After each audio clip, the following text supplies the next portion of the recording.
Welcome to the Livfiit Listens podcast, a safe space of growth, personal development, and overall wellness with your host, Olivia Catania. Diving into the realms of all things health, conscious living, mental expansion, and much more, this podcast is designed to help you evolve into your best self and live fit. Let's get into the show.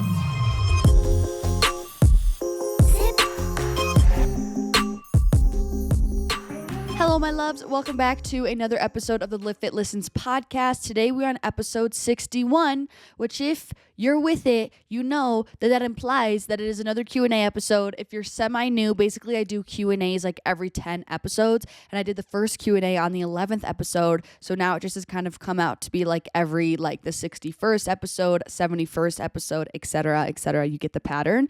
So that's what we're going to do today, and I'm really excited. I love the Q&As just because I really like being able to interact with you guys, and I also really like that I'm able just to kind of freeball it. Like, I don't have anything written on my outline except for my gratitude pretty much, and I just love being able to roll with it. And in case you're curious, I always get these questions from you guys from like an Instagram question box, or if you're wanting to be able to participate in the Q&As and send in a question and you don't already, definitely go follow me over on Instagram. It's just at Livfiit, my normal Instagram. I don't have like a separate Instagram for the podcast. It's just my normal Livfiit one. But if you go there, that's where you're going to be able to find on my stories like an Instagram Q&A box for you to submit a question. It's also 1111, which you guys, I want to tell you something. I have been seeing 1111 and 444 like it's nobody's business, and it's the type of like numerology or like angel numbers that I'm seeing, because I think it's one thing when you see them when you're like looking at the clock, because I do think it's like a little bit habitual, like, I don't know, but I think it's another thing when you're seeing them just kind of like everywhere randomly, or like someone shows you something on their phone and it happens to be 1111, or you go to pick up your phone at exactly 444, or like I was editing the other day and I came back to my computer and it just so happened to be paused at exactly like 111111, like things like that, where I'm like, okay, uni, like these are actual clear like angel numbers that I meant to be seeing.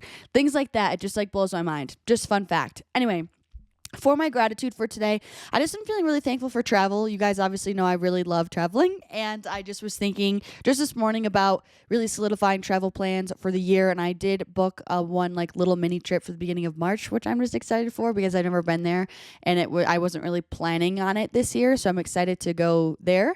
And then I'm most likely going to go to Hawaii this coming month, which I'm excited about as well. Sorry, I'm kind of sporadic today. I just keep thinking of all these different things.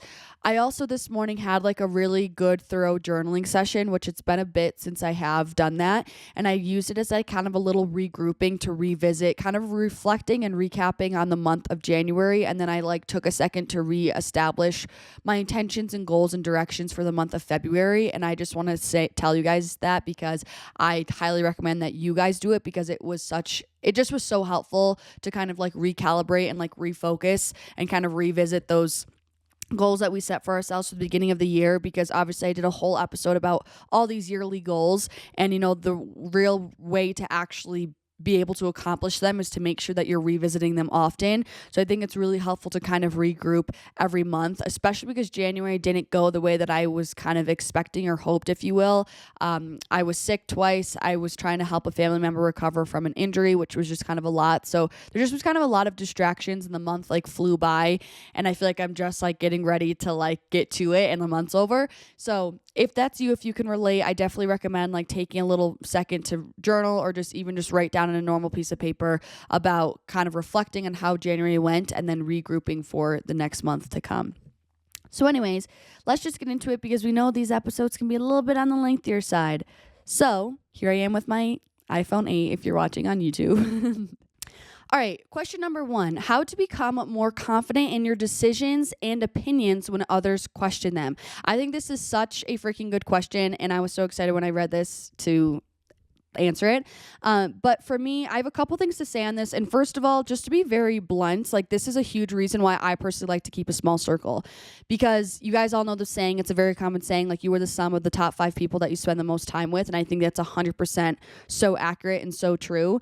And for me, it's like, I would so much rather have a smaller circle of people who are actually on my team, like on my side, who are rooting for me in my corner, who support my authenticity and my authentic expression, whether it's different, like like that involves differencing opinions from them. Like I would so much rather choose that day after day after day, any day of the week, rather than having like a larger social circle just to say that I kind of have friends, but they're people who don't have my best interest in mind, or they're people who I don't feel comfortable to be myself with, or they're people who kind of make me feel small, or will really like push back my opinions if I'm not like thinking the same thing that the group is thinking, things like that. So to be fully honest, like that's a big reason why I have a small circle, and that's kind of a way that I cope with this, is just kind of keeping a small circle and being like, okay, because you kind of need to value who you are. You need to value this is another good quote. You need to value your opinion of you more than you value others' opinions of you. And that's the same thing that goes for just your opinions in general. Like you need to value your opinion more than you value other people's opinions, right? Like kind of to move that away from just like,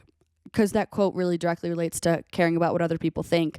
But I just think that's a really huge thing. And I think cultivating that, of cultivating the space of like, I value my opinions that I have more than someone else's opinions, because I just trust myself and I just value my enjoyment and satisfaction of life, I guess, if you will. I think that really greatly comes back to developing a relationship with yourself and developing trust and respect for yourself, because then you'll value your word more, right? Like think about someone that you really admire. Like for me, that's my dad. Like I really admire him and I really value his opinion. I really value his word and I really value what he has to say about certain things. And that really stems from me trusting who he is. I trust his decision making. I trust his thought process. I trust his intelligence, and I respect him. I respect the things that he's done in life. I respect, the things he's accomplished in life. I respect his character, and that makes me value what he has to say, right? If you don't really trust someone or you don't have respect for them, it's like, who really could give two craps what they have to say? So that to me is really important. And I think doing what you can to cultivate that for yourself, right? That trust and that respect for yourself through developing a relationship with yourself, getting to know yourself, practicing self-discipline, right? Having good character to cultivate that trust and respect for yourself will really help you, have more integrity and value when it comes to your word. And to be fully honest, I feel that way about myself. Like I'm proud of the person I've developed now. And so I know I just trust and value my opinion now. Like I know who I am. I respect who I am. And I think that's what allows me to really value my opinions and my thoughts and not really waver anymore when someone challenges them or someone has a differencing opinion. However, with that, I do know it's completely normal to still kind of have that like ego ping of like, if you express an opinion and someone's like, oh, and starts to kind of counter you. Trust me, like I totally know that feeling, and I still feel that today, where I'm like, oh, someone didn't agree with me, XYZ. And when I reflect on it, I realize that it's because we just didn't receive kind of that validation that we were kind of hoping to get from someone else. And again, I want it to be clear that like this is never something to be ashamed of. Like it's human nature to want a sense of belonging and to feel like you're fitting in. So when someone counters you, it makes sense that you kind of have that egoic pin of like, oh no, I didn't get that validation. Now I feel kind of like an outcast. I don't feel a sense of belonging. So for me, it's really important to kind of have just what I always do, have that kind of affirmation in my mind to remind myself that I'm safe and that I'm allowed and able to have my own differencing opinion, and I don't need the validation of someone else to have the right to have my opinion.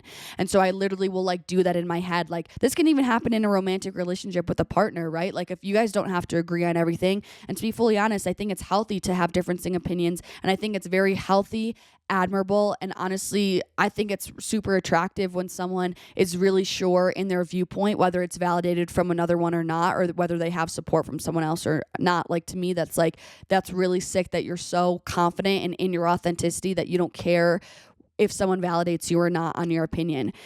So for me, when I do feel that kind of egoic pin of like, oh, that person didn't agree with me, I didn't get that validation, I'll just say to myself, like, you're allowed to have your own opinion. Your word matters. Your opinion matters. Like, you're smart.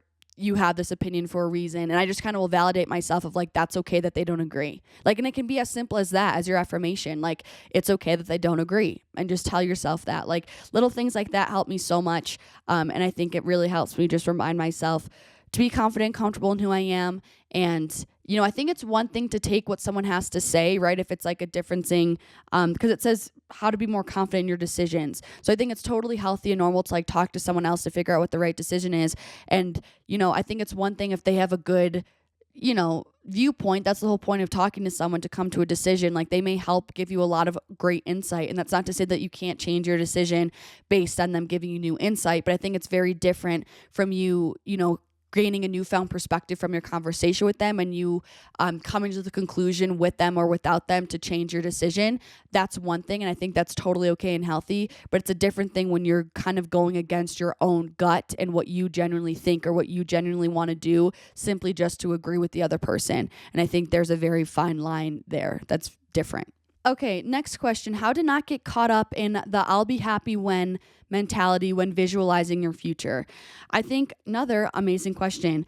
What's really changed the game for me with this is because I totally feel you. Like, all throughout college, that was me. Like, I was like, I'll be happy when I move here, when I'm in the sun, when I'm out of college, when I'm doing Livfiit full time, all that sort of stuff. And I think what really kind of helped me flip the switch on that one is the fact that when you are in that mentality, you're only kind of pushing off having your quote unquote dream life or future come into your present reality because of kind of just the law and basics of manifestation and energetics.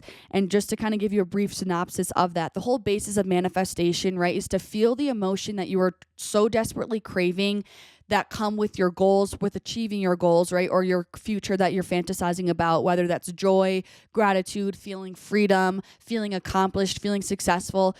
There's all emotions that are tied to what you're chasing with your goals or with your future that you're fantasizing about. You're really chasing the feeling and the emotion and the state of being, not necessarily the thing. Like, yes, the thing, but what's really magnetizing that is the emotion tied to having that thing or living that lifestyle or meeting that person, whatever the case may be.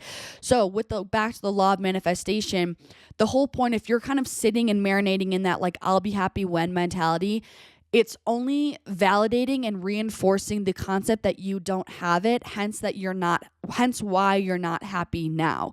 So do you know what I'm saying? It's kind of constantly keeping that future in the future and never having you call it into your present moment. Whereas on the contrary, if you're happy now, if you're grateful now, if you feel successful and proud of yourself now, all that is going to do is help to expedite the process of you calling in that future that you're fantasizing about into your actual present reality, because you're feeling it now, and that's what's magnetizing it, and that's what's allowing you to be in that energetic frequency and vibration to come into alignment with those things currently. Or else if you're constantly feeling like I'll be happy when, you're going to be constantly sitting in that emotional state of being sad, of being unfulfilled, because that's what you're feeling. So you're going to continue to keep attracting more of that. So that was kind of a rude awakening to me, a big wake up call of saying like, oh, like it's really easy to kind of sink into that pity mindset of kind of like, oh, well, I'm miserable right now, but I know that I'll be happy, in 5 years when I accomplish XYZ. It's like that kind of is never going to come, because you have to be it first in order to experience it. And that's kind of what that last episode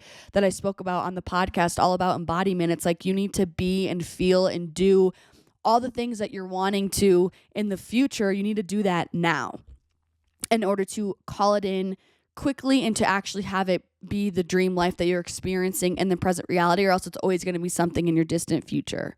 And so something to help me kind of get calibrated and get into the frequency of those higher vibrational emotions, a huge thing that you can write is a gratitude list. And I know I sound like a broken record, but gratitude lists are so freaking important, not only for just like helping you actually raise your energetic vibration, because being in the frequency of gratitude is such a high vibe state, but also mentally, it just does so much for your psychological and helping you just feel hopeful and, help you take more aligned action to continue experiencing that gratitude, because that's just the way that the mind works. So I'd really highly recommend you starting your day with writing a gratitude list, or even while you're getting ready, just saying or thinking 5 things that you're grateful for that day as you're getting dressed for the morning. Like, you don't even need to stop what you're doing. And I'm telling you, doing that day after day after day will accumulate and will really help your mental state and help you feel actually happy and grateful and appreciative now, instead of constantly living in that I'll be happy and grateful when mentality.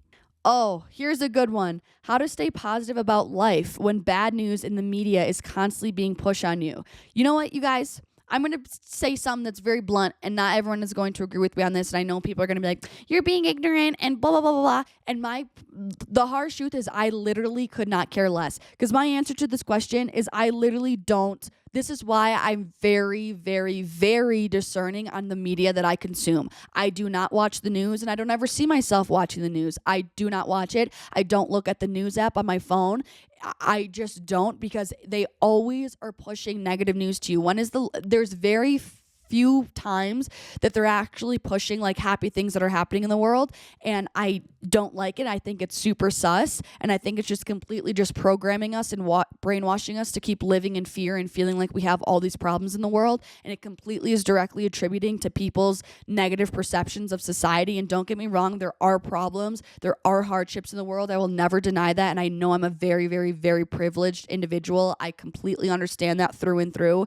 But my thing is that the media and the news that are just pushing all of this awful, sharing only the awful things that are happening in the world, when there's nothing that you can really directly do about it. When you hear that someone got killed or XYZ, like there's nothing that you can, for the most part, there's nothing that you can really immediately do to make it better. So all you're doing is just kind of marinating in that negativity and in that sad energy. And for what? Now it's polluting you. Now you're in a low energetic state. Now you're giving that to the person that you see at the supermarket or XYZ. And that's what's causing the ripple effect, is now that because you just consume that negativity. When for me, I think the best thing that we can do is starting on the micro scale of ourselves, of loving ourselves, of treating ourselves well, of taking care of our headspace, of filling up our own cups so that we can be better humans to the person next to us, to in our community, to that. Then that's creating a happier community, to us then taking care of our community and taking care of our world, to that goes up to the bigger scale, to the state level. It's like, that's what I think is really would make a change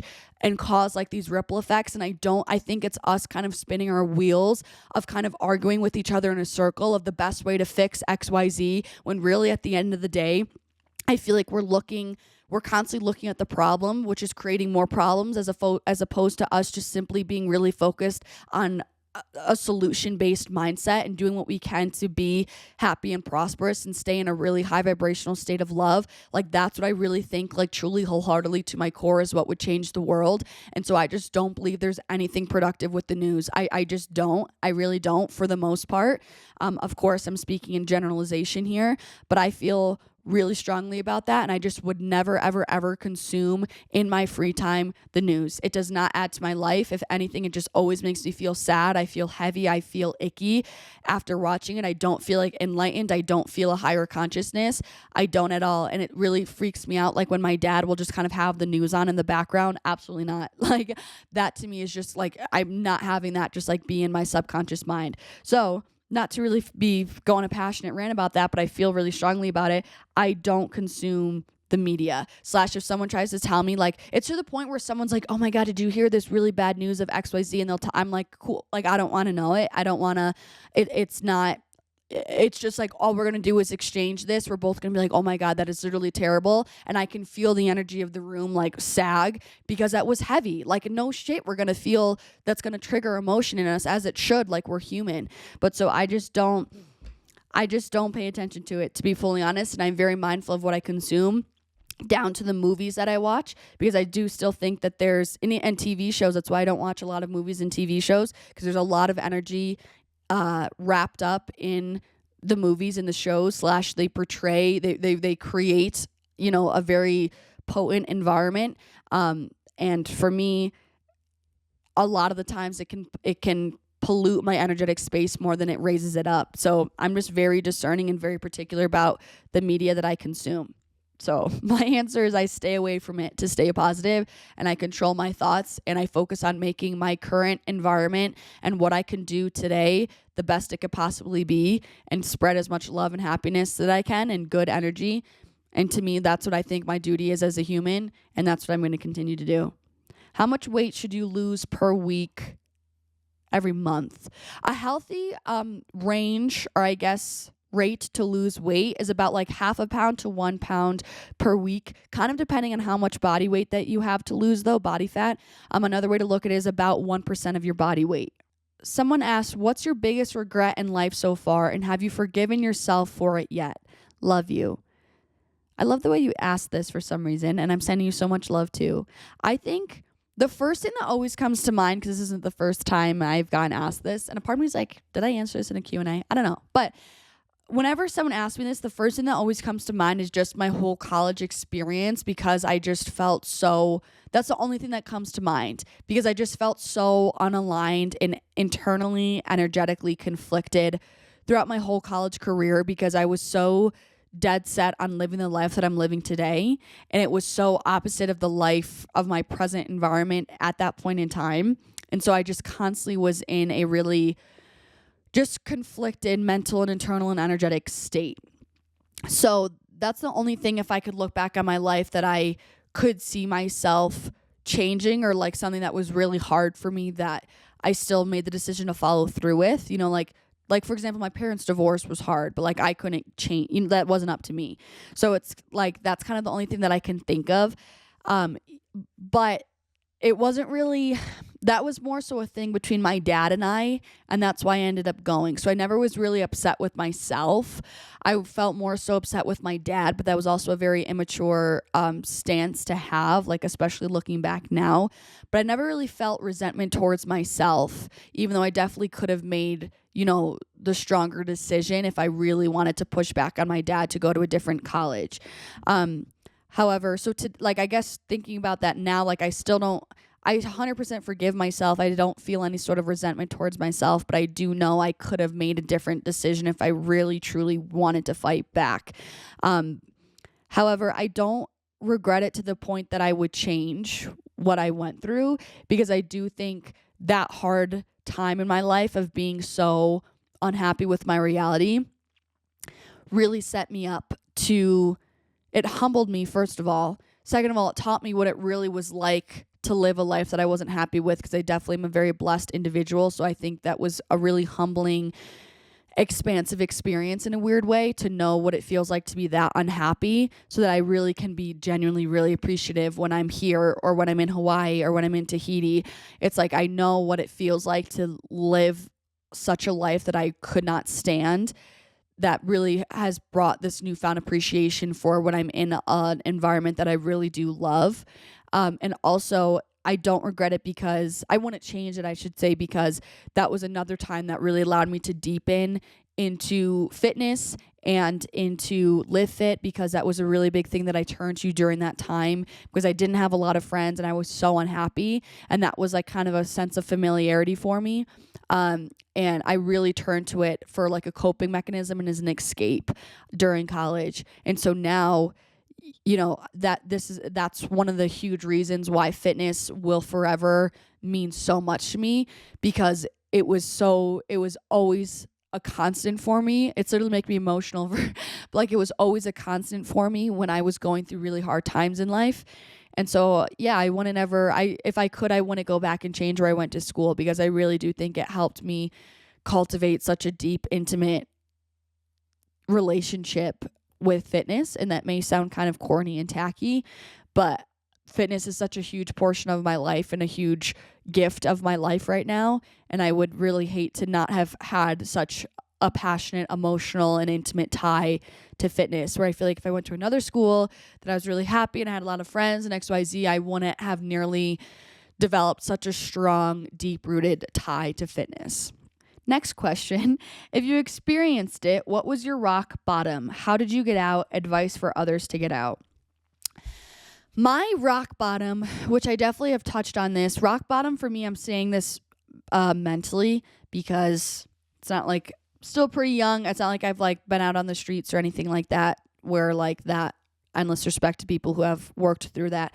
So my answer for this is more so like mentally my rock bottom, and that 100% was my 2019 era, which I've touched on before. But essentially that was when I had the lowest of lows, in the sense of my relationship to myself was just like, my relationship with myself was just non-existent. And I have never had such a low level of self-esteem, self-respect, self-love like ever in my life. I feel like I was always kind of a conventionally confident person growing up, like a confident kid, just because there was I don't know, there was nothing about me that was kind of out of the ordinary, I guess, if you will. I say that lightly, but just for lack of a better term, like there was nothing that made me really stand out. So I was never super like insecure about much, I guess, if that makes sense. And I just never really thought about it a lot as a kid. It just was never something that I feel like you hear the stories of like 13-year-olds who are like, were insecure about their arms and things like that. Like I remember that day, I think I was maybe like 15, 16, where two of my friends were saying how they're insecure about their arms. I was like, I didn't even know that was something that you could be insecure about. So I just was kind of inherently kind of sure of myself. And then this was like sophomore year of college. I just felt awful about myself. I had no self-confidence. I didn't know who I was. And it was really the aftermath of me kind of going so full force and like obsessively into fitness to try to get I guess to form into a different version of myself that I thought was better, which you guys know I've gone on this, that was stemming from when I got cheated on. I turned to fitness to try to like find confidence again and like find self-worth, because I felt like if I was quote unquote hotter, I would be more lovable, which is awful. But so it got to the point in 2019, after years of me just trying to stick it out with fitness and hoping to find self-confidence and never finding it, or, you know, finding self-worth and never finding it through fitness. I kind of had a breakdown in 2019 because I kind of was like, what the hell is going on? And I just felt so lost. And it just made me question everything, because when I was 17 and I got really into fitness as like a coping mechanism to help with getting cheated on, I thought like, oh, if I just stay the course, like in 2 years, like I'll be confident again, I'll be hot, I'll be happy with who I am, I'll feel like enough, I'll feel lovable. And it just never came through fitness because I wasn't doing any mental internal work coupled with fitness. And so obviously it just led me to a dead end. So the way that I got out of that rock bottom was affirmations. That's why I'm so passionate about it today. Like I've been there and I've used these tools that I preach about to get me to where I am today, which is the best mental space I've ever been in. And I would say positive affirmations about myself. I would start just with appreciations and affirmations. I would write down 5 affirmations about myself, whether it was about the way that I looked or my personality and who I was. And I would write down 5 things I was grateful for. And it just really helped me get into a positive headspace and get into the habit of thinking more happy thoughts and getting into the habit of speaking kindly to myself, because I was really, really hard on myself for such a long time. I would just speak really down on myself because I was so like goal oriented. I wasn't ever focused on loving myself for me in the present moment. So saying those affirmations really helped me cultivate self-love and kinder self-talk in the present moment. So my advice for others to get out of it in the sense of like a mental space is to just practice mindfulness. And again, I just believe in it so much because like I just said, like they've directly like first-handedly pulled me out of really dark times. And so much of life is mental. So much of our problems is mental. And I think so many people overlook the power of just taking control of their thoughts and looking at things in a more optimistic way. I don't think people understand the magnitude of it and how powerful it is and how much momentum it can bring into your life to pull you out of a dark time. So I would say, you know, sit with yourself, meditate, journal, get out these feelings, and really make the conscious decision and effort to change the sad, heavy, negative, mean thoughts that you have in your head, and make the conscious effort and decision to have the awareness of when you're thinking them and to think something different. How do you get out of a rut? Been feeling drained and unproductive. By the way, I love you. Thank you. I love you too. I've done a whole podcast, I think, on this. And of course, I literally couldn't tell you the episode number, but I did do an episode on this, and I think I know that I did do a YouTube video on this as well. So if you want to look on my channel, it's from like kind of the summer months. But I would say the biggest thing for me to get out of a rut, because I totally know the feeling, dude, where it's like I have a passion for personal development. I really like having my little goals in the morning. I love like little things of not looking at my phone, of putting up the blinds, of tidying up my room, of like little teeny goals that I have set for myself, of drinking all the water for the day. Like I love doing that. And when I get in ruts, it's like nothing lights me up, or I just feel like I have no drive to go do anything, or I'm kind of like, what's the point? Like that's kind of, I get in those headspaces sometimes when I'm in a rut. And so I know what it feels like to be like, I have no drive to do anything. And so first thing I want to say is to give yourself grace and patience. I think obviously I'm a huge advocate for divine timing, and I do think that it's natural for us to ebb and flow. Like, we're human beings. We're not always supposed to be productive and on top of it like 24/7. And I think that those, restful periods are there for a reason. And I think there's a lot of just validity and depth within those moments and those phases where you're feeling less productive and things are slower for you. Like, I think that's just a message from your body and your soul and your internal being to have a different shift of focus for that time being. So have patience with yourself, understand that it's needed, right? You're feeling it for a reason, and do things to recharge you. So my first tip is to, after I guess being patient, my second tip is to do things that fill up your cup. So do things that make you happy, that not necessarily are productive, but little things. Maybe it's for you, it's watching movies or going for a walk or hiking or laughing or baking, things that just like make you happy and kind of like give you the buzz again for life. I think that's the next place that I really would start. And then from there, I also like to remind myself of all the good things in my life, of all the things that I've accomplished, of all the things I'm grateful for, of all the amazing people in my life, because that also kind of helps to just lift my spirits and make me be hyped of like, damn, yes, like there's so much to live for, there's so much to do, there's so much to go live, like all that sort of stuff. So that's another thing that really helps me pull me out. I also try to remind myself of who the frick I am, of, reminding myself that I need to get back into my power. I need to take my power back and live a life that I'm in charge of and I'm in the driver's seat of. And then from there, I kind of will start with kind of writing down a few more goals and like remind myself of the things that make me feel very empowered. And like for me, that's me really ticking off all of the boxes on my to-do list and things like that, and like really truly pouring into myself and to my goals and the things that I want in life. So I will kind of write down a few goals that I want to have to be the focus for the next week or two, just to help me build up more momentum and confidence and kind of getting me hyped up again for continuing to put in the action towards living my dream life. So those are some steps that I take to help me just kind of get re-inspired again and get realigned and recalibrated to keep working towards my dream life. When are the butterfly stickers coming? You guys, here's some tea. The girl just like stopped answering me. So I'm actually going to try to reach out to her again and see if she's like down. If not, I need to go find another graphic designer because I just want these done the right way. And I really wanted this one girl to do it and she just didn't answer me. But I am going to try to go back to her again another time and see if she's going to be down. But I did have some people on a live stream say that they still wanted the stickers that I made myself. So I think I will throw those up onto my stand store and just have them available for anyone who wants to order them. But I do need to get like cute envelopes. That's why I haven't done it yet, because I need to have stuff ready to be able to mail it out like in a timely manner. You feel me? I don't know why, if I'm still like I feel like my voice gets a little bit hoarse when I'm talking for a while since being sick. Next question. How did you meet friends after you moved somewhere? For me, a big thing, but I think I'm kind of blessed because I am in the social media space, but like meeting people through Instagram, that was kind of a big thing. Like when I went to Hawaii or just through my social media, but anyone can still do that too. Like even if you're not even if this isn't what you do for work, like you can still 100% like reach out to people on Instagram or like via TikTok. I feel like I always see those things of like, I'm moving XYZ, I need girlfriends, blah, blah, blah. And you can just like comment on the TikTok. A big thing also, I always meet a lot of people at the gym just because I'm there all the time. And I don't know. I just tend to kind of have random interactions in the gym. So that's kind of a big way that I meet people. Also just not being afraid to kind of put yourself out there and just like talk to someone. And a huge thing when it comes to meeting new people is your energy. Like when I'm in a new space and I'm just in a phase where I'm wanting to meet more friends, I am on my freaking morning affirmations like it's nobody's business. Like saying myself to the mirror, looking at myself in the eyes, like I effortlessly make new friends. I'm constantly meeting new people and making new connections. And I just am saying that to myself. And I just really focus on opening up my energy, because I'm telling you, like on the days that I'm low vibe or I feel closed off, like it is amazing because it's so cool to me how just inevitably I talk to less people throughout my day when I'm in that frequency, whereas opposed to I'm really vibing high that day.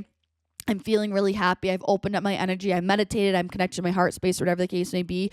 Those are the days where like the person in front of me at the TJ Maxx line is like, oh my God, your shirt's so cute, like blah, blah, blah. And I end up talking with them. It's like, I always have those small conversations when my energy is really on point, because that's just what's naturally calling people in. Whereas opposed to like, I feel like anyone would agree with this. Like if you're standing next to someone who seems like they just are super closed and awkward or just kind of like standoffish, you don't feel that pull to go talk talk to them. Whereas someone who's like super high vibe for the day and their energy is just magnetic, it's like you effortlessly can't help but want to go into their space because their energy is so attractive and so drawing and so magnetic. So that's like a really also big tip for when it comes to meeting new people, is like really be on your energy and be really aware of your body language and just of, you know, really seeming like an inviting, friendly human, because that energy is going to attract more people in. And the thing is, all it really takes is meeting like one person, and then you meet their friends, and then you're in another social circle with like, another social setting where then you can make friends with their friends, and then it just like kind of helps you meet more people. So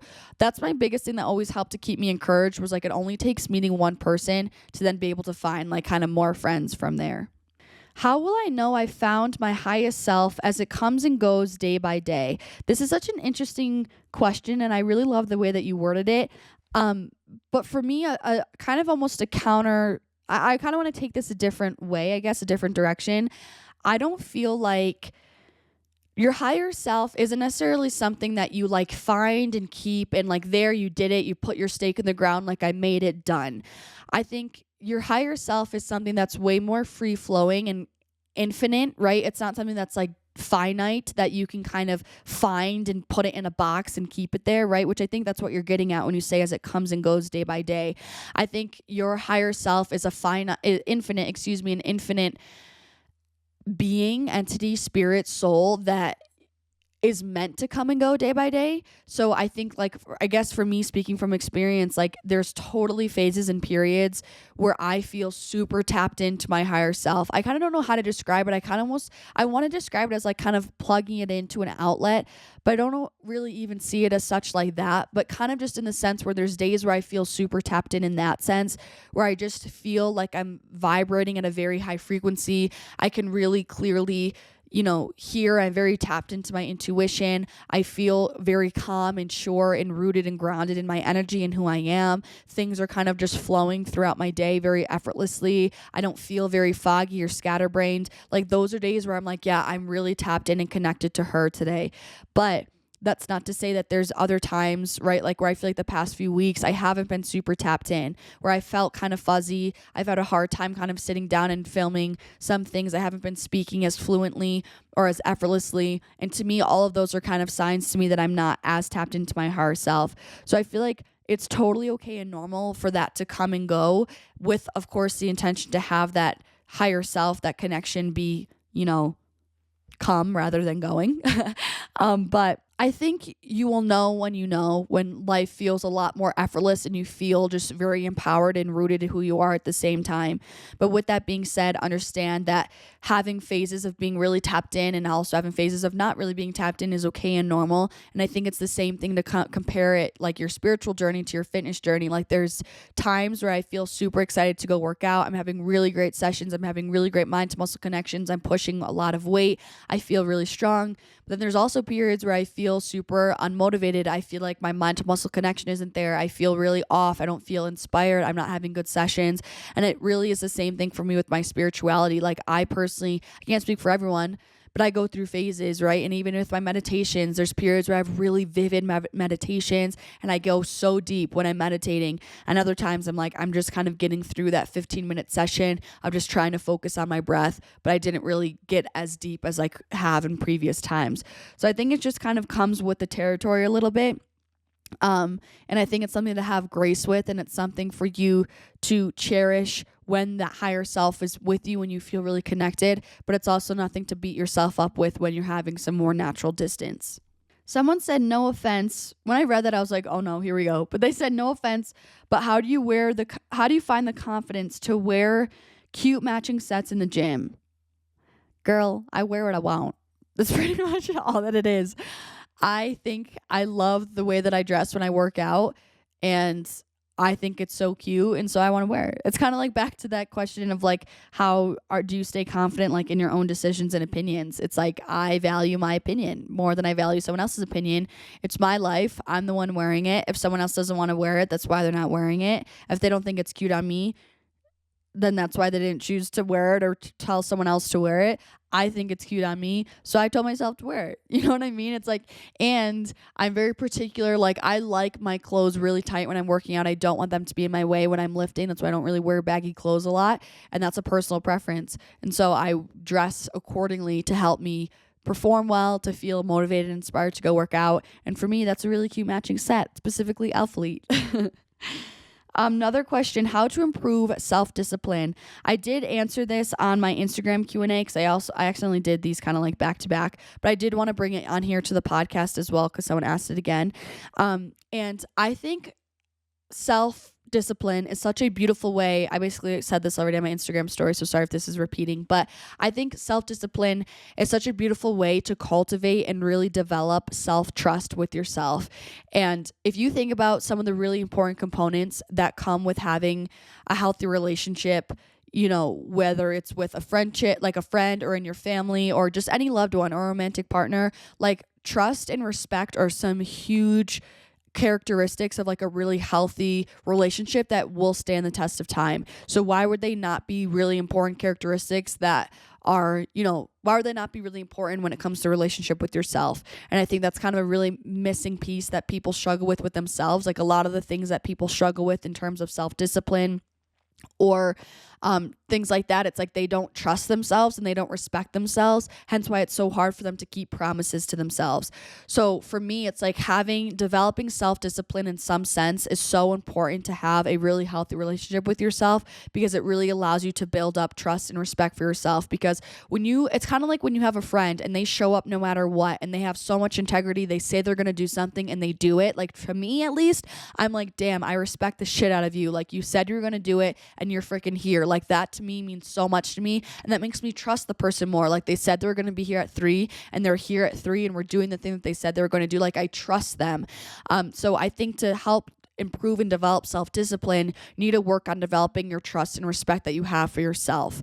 So I think a great place to start would be just to start small and to really think of it and take it on the same way that you would treat a friend. Like if you told a friend that you were going to meet them at 3 for coffee, or that'd be weird. Okay, meet them at 11 for coffee. You would be there at 11 to meet them for coffee. You wouldn't just like stand them up and never show up.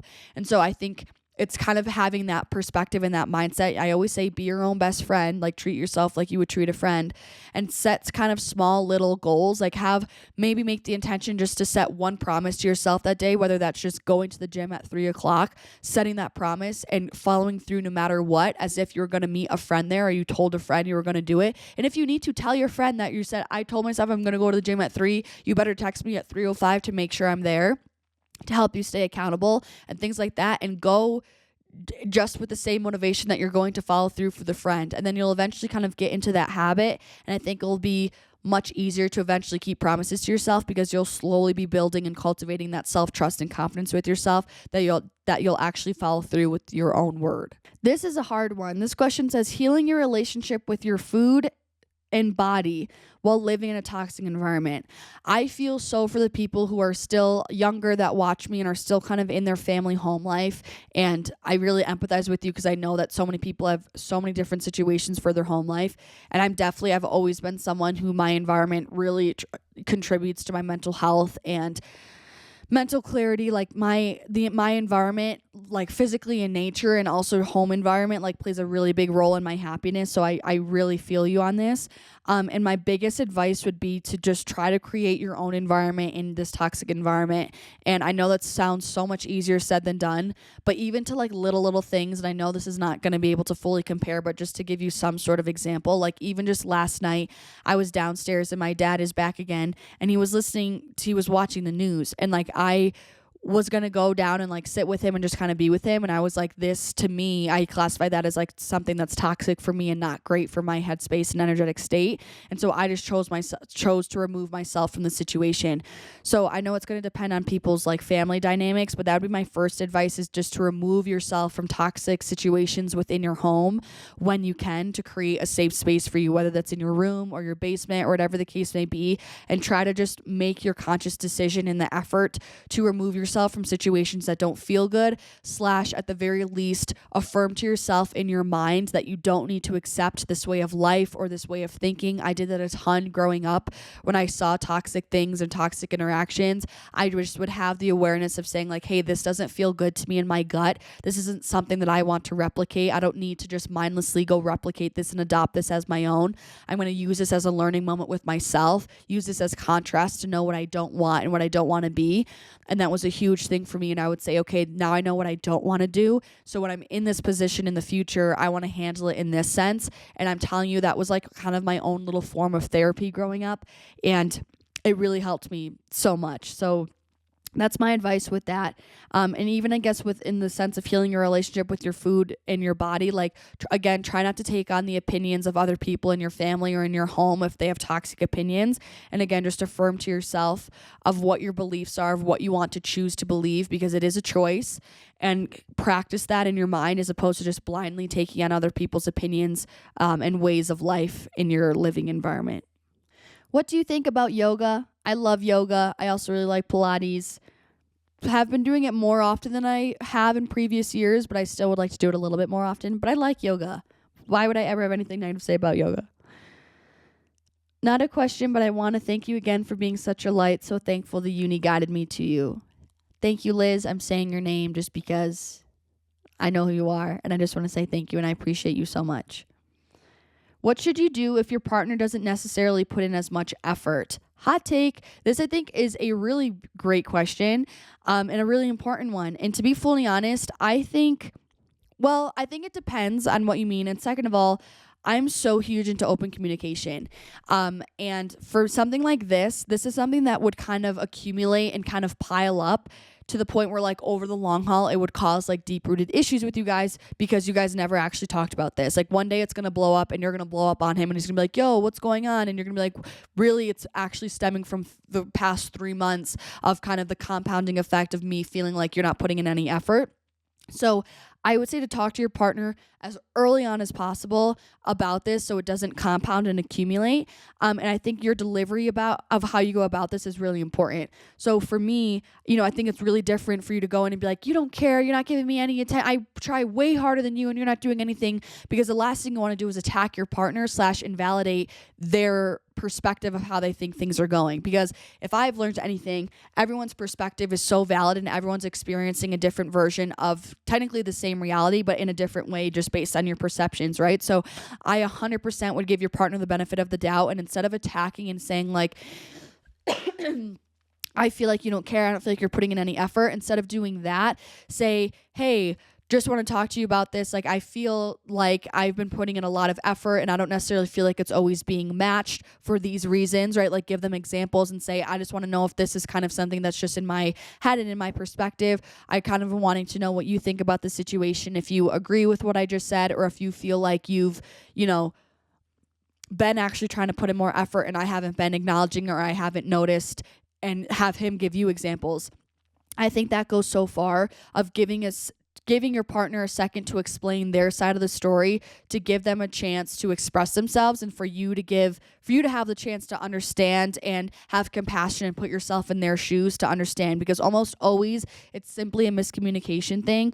And I think it just would go a really long way, and it makes the other person feel safe to not have to get defensive and actually have them feel safe to solve the situation at hand, as opposed to having it be like a defensive battle as like you versus me. It should be like us versus the situation. How do you feel about copper IUDs since you're not a supporter of hormonal birth control? I haven't done enough research. Like, I don't feel confident enough to be speaking on as much as I do with like other hormonal birth controls, where I feel like I'm very strongly on that opinion. But with that being said, so I could do more research on copper IUDs, but with what I do know, I do feel way more comfortable with copper IUDs. That's honestly something I could see myself getting. I honestly may get that. Someone close to me recently got a copper IUD. I just am nervous because I know that it hurts, and I just don't like the concept of like anything in my body that's not meant to be there and like a piece of metal. But out of all the options, like I definitely I'm the biggest supporter for a copper IUD more than anything. So I definitely am a fan of it. Where do you look for education about nutrition and gym, hormones, etc.? The biggest way that I've learned a lot. I mean, obviously I did the personal training course and all of that, but also like listening to doctors via podcasts are like a huge way that I feel like I've learned. Like, for example, hormones, like I learned so much from Dr. Jay Tita.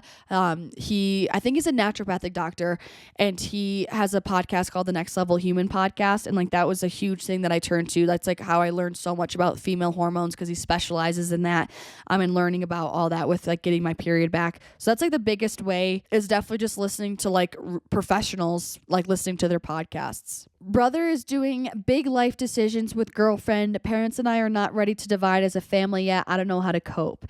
When I read this, I was like, ugh, like I totally know the feeling of being like, damn, like we're moving on, like people are getting older. But what I will say, like, you need to respect that your siblings, your parents, everyone, like all of you guys are your own people. And I would hate to have, like, if this sound, I guarantee this is something your brother is probably like really excited about. And I do not think that's fair or a good thing to like then kind of make your brother feel guilty for wanting to take the next step in his life. Like, he is an individual. He's able to make his own life. And, you know, as much as he needs to still love and respect his family, he doesn't owe you guys anything of still needing to like sit there and be there with you guys to make yourself comfortable. Like, if he feels ready to take this leap and he's wanting to do something that makes him excited and feel happy, like he should 100% do that without feeling held back or without feeling guilt. And I think it would be you guys, like you being a good sister and you guys being a good family, to be happy for him and to help him feel excited about this next phase in his life and be supportive of him, instead of kind of feeling like, are you sure? Like, you can't divide the family yet, because I know that's like no fun and it's kind of almost selfless in my opinion. I'm not trying to attack you, but I'm just saying, like, in these kind of situations, because I've been in these situations before where I just feel like it's selfish of the people to be like, why are you going to do that? Like, I want you to stay here, when like it's something that's really excited for them and their life. Do you still do coaching calls? Would love to chat. Yes, I still do. They are linked down below in the show notes to go book a one-on-one call. I still have 30-minute options and 60-minute options. I would love to talk. Dude, I never stopped doing them, so for sure. I am available on the other side of Google Meet. Can you heal during a relationship? I 100% think that you can, and I think if someone says that you can't, that's concerning, because I think that's kind of implying like that codependent relationship where you're just like merging into one human without like having any sense of like independency or like still having our own goals and like working on self-improvement. I think it's so important to still have your own goals and self-improvement and all that sort of stuff when you are in a relationship, to have that sense of identity still and not get lost in one another. And that's when I feel like it's the healthiest, stable, strongest relationship, when it's like two really sure human beings and souls coming together, as opposed to you kind of like leaning on each other as a crutch. So I 100% think that you can still heal in a relationship together. It doesn't have, like, it could be with your partner you can heal. I think being able to talk through things with your partner, whether it's about childhood trauma or insecurities you have, can definitely help you heal. But I also think you can 100% heal completely independently while still being in a relationship, things that you're doing on your own to, you know, become better or improve or work on certain things. So I 100% say yes, that you can still heal during a relationship. And I think that you should be healing in a relationship, because with that, I think we're all constantly healing. I don't think that you heal and then when you get into a relationship, you're like, hey, did it, I'm done, I'm here. Like, that scares me, because that's when I think people kind of just get, you know, sit idle and get complacent, where I feel like you should constantly, we are always healing, and I don't say that in a discouraging way. I say that just in a way of like, we're constantly learning in life. And with that comes constant healing. Go-to dinner recipes. You guys, something I made the other night, so freaking good, and it's my new hyperfixation. I'm literally going to go to my mom's and make it today again. But freaking spaghetti squash, case totally slept on. It's so easy to make. You just freaking cut it in half, scoop out the seeds, put it face down on like a little pan with some water in there to help it kind of like steam. Put it in the freaking oven for like at 400 degrees for like 40 minutes. It gets super soft. You just scrape it with a fork and it kind of mimics like spaghetti, but it's squash. Then I made like a meat sauce with I use like ground turkey, zucchini, green bell pepper, red bell pepper, fresh basil, crushed tomatoes, obviously, whatever, made like a little meat sauce and put it on top. It was so good. It was so good. And that's like all I'm wanting nowadays. How to deal with weight gain and HA recovery. This one I really want to touch on briefly, because I just feel like I've been here obviously, and I know how hard it can be, and I just feel like I haven't talked about HA in a while. But I think the biggest thing, which I talked about this on a live stream yesterday, the thing is like, especially when it comes to HA recovery, you need to understand that your body is not in a healthy state. That's why you don't have a period, right? It's in a stressed out state. It's overworked. So for me, with my experience, it got to a point for me where I was like, okay, if I'm sitting here saying that I'm passionate about health and wellness, but clearly my internal health is a wreck, like I'm not actually healthy, and that's so unbelievably hypocritical of me. So that was my biggest wake up call, where I was like, okay, I'm supposed to be doing all these things to be healthy, and clearly I'm not healthy if my body doesn't feel safe to ovulate every freaking month and have a normal healthy period, which is a huge vital sign for females. So for me, I was like, I knew that something needs to change, and if I'm actually doing this to try to take care of my health, the thing to actually take care of my health in this time is to gain weight. There's 100% such thing as a healthy weight gain. And it's really important. And another thing that helped motivate me and keep me be able to commit to the weight gain was knowing that there's actual long-term, legitimate health issues that can be caused from being chronically underweight or not having a functioning period. Like hormones, you guys, I can't express to you enough, are so critical when it comes to having a healthy body. They dictate so many processes within the body, and so having healthy optimal hormone levels is so important. And there are serious repercussions over the long haul of the accumulation of having unhealthy hormone levels for a long period of time. So things like you're more prone to develop osteoporosis. There's just a ton of things if you actually do research, and that really made me commit to the weight gain. And I knew that I wanted to be healthy for my family and friends. That's a huge motivating factor for me to be my best self. I don't want to be a burden to my family and friends. I don't want to be at risk when I'm married and my husband has to worry about me. I want to be able to hold my own. I want to be a strong, healthy mom for my children. I want to be able to have children. And for me, that involves me having a healthy, normal period every month and having healthy hormones. So really thinking about all those things really made me commit to the weight gain and know that there's so much more at stake, and there's so many more deeper reasons to take care of your health than just to simply look a certain way. And it's really sad. It kind of was a wake up call for me of being it just made me check myself of being okay, well, are you living in your ego? You're really willing to sacrifice your true health just to be more comfortable in your ego because you can see more muscle definition? To me, I'm that's such a shallow way to live. Not to come at people, but it's kind of the harsh truth that some people need to hear that perspective. And so for me, I was I'm not going to choose the shallow route. I'm going to choose to, be genuinely healthy for the things that actually matter in life to me, I guess, Okay, and the last question I'm going to answer is this one because it's pretty cool, and I think it's a cool one to end on. It says, what is your favorite butterfly effect story from your life? And for a second, I was oh my gosh, I never thought about this. But the thing that comes to mind is the concept of, really, it's the butterfly story that got me to be where I am today. And it's the whole concept of when I was cheated on. And I know that happened when I was 17 years old. I was a senior in high school. And you guys, I feel I touch on it relatively, I don't talk about it every time, but I do feel relatively frequently I touch on it, which it just shows how much it kind of catapulted me into growth after all these years, kind of in that butterfly effect. But if I didn't go get cheated on, I really don't think I would ever have turned to fitness, to the potency and the capacity and the sheer determination to stick with weightlifting. I don't think I would have had that if I didn't get cheated on, because there's also a beautiful saying, pain is where you find your purpose. And this is my purpose. I feel so passionate about Livfiit and helping others kind of go down this route. And for me, it's because I feel so passionate about it because it was there for me in a time where I was at such a low point.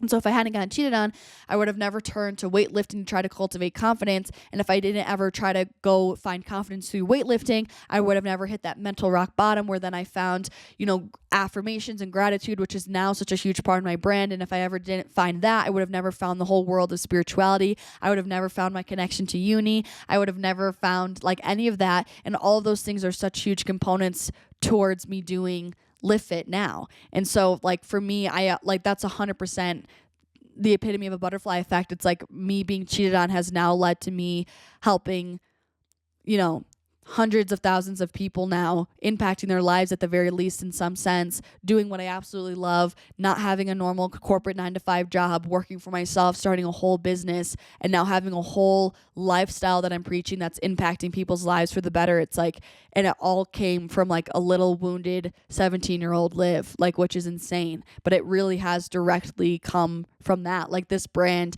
has completely been grown from my deepest pain in so many ways, and not just in that one time of when it started. For example, when I was really at that low point in 2019, this brand has continued to accumulate, because when I struggle and when I'm kind of at my lows, like that's when I find a newfound tool or perspective to keep me going. And that's what I share with you guys. And that's just also speaking on behalf of Pain is Where You Find Your Purpose. And now this brand means so much to me, and helping you guys means so much to me because I have such an intimate tie to the whole entire mission that this brand is built on, which is crazy. So that's going to be my last question for this Q&A. I really hope you guys enjoyed this. I felt like kind of like a cozy heart-to-heart vibe as we were talking about this for some reason. I really enjoyed it. And for the affirmation for today, I feel like since it was a Q&A and we're not like talking about one specific topic, which is how I usually come up with an affirmation for you guys, I thought it would be fun to pull an affirmation card because I've been thinking of doing this for a while and I just haven't really ever done it. But you guys know I like to pull some affirmation cards on some mornings, and it's just kind of fun to see what the uni wants to give us. So I figured we could pull one today for affirmation for this epi. And all of my decks are linked on my Amazon storefront, which should be linked. Yeah, it is linked in the show notes as well. And this deck that I'm using is by Intelligent Change. It's the same company that wrote the 5-Minute Journal or created the 5-Minute Journal. So the way I do this is I essentially just shuffle, and then when a card falls out, like that's what the uni wants us to hear. So I like to set an intention. What affirmation does the Livfiit Collective need to hear in this podcast epi? What affirmation does the Livfiit Collective need to hear in this podcast epi?